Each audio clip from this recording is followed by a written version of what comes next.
अस्सलाम वालेकुम नाज़रीन, आप देख रहे हैं सोशल अफेयर पाकिस्तान। और जैसा कि आपको मालूम होगा कि हमारे वज़ीर आज़म पाकिस्तान मियाँ शहबाज शरीफ साहब और उनके बेटे मियाँ हमज़ा शहबाज, जो कि 16 अरब रुपए की करप्शन से बआसानी आज़ाद हो चुके हैं, बरी हो चुके हैं। और हमारे स्पेशल कोर्ट के जज एजाज़ एहसन साहब ने इनको बआसानी और बाइज़्ज़त तरीके से बरी कर दिया है।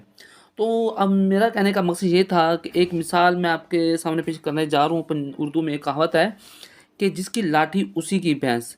इस बात का मकसद ये है कि जिसके पास डंडा है, जिसके पास पावर है, जिसकी हुक्मरानी है, उसी के लिए ही कानून है, उसी के ही कानून है और सब कुछ उसी के लिए है, उसी की मनमानी है और वही तमाम कवानीन पर उसी का ही अमल दरामद होता है। तो मेरे कहने का मकसद ये था कि 16 अरब रुपए की करप्शन कोई छोटा-मोटा केस नहीं है और किसी छोटे-मोटे आदमी पर भी नहीं है। और ये मनी लॉन्ड्रिंग का केस मियाँ हमज़ा शहबाज और उनके वालिद मोहतरम मियाँ शहबाज शरीफ पर ये मनी लॉन्ड्रिंग का केस था। और ये मनी लॉन्ड्रिंग के केस से इतनी आसानी और बाइज़्ज़त बरी हो गए हैं।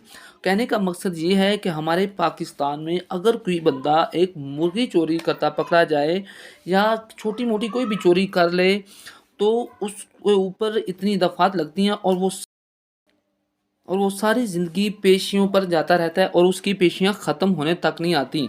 मेरे कहने का मकसद ये था कि इन्हीं ही साहिबान ने नैब बनाई और नैब बनाकर फिर उसमें तरमीम करवाई और तरमीम करके अब नैब को इतना शॉर्ट कर दिया है कि ये इनके केसेस तमाम तर ख़त्म कर दिए गए हैं और नैब से भी इनको बआसानी से बरियत मिल गई है, क्योंकि मनी लॉन्ड्रिंग का केस नैब और एफआईए में दर्ज था और वो नैब ही और एफआईए इनके ऊपर उन्होंने केस चलाया था।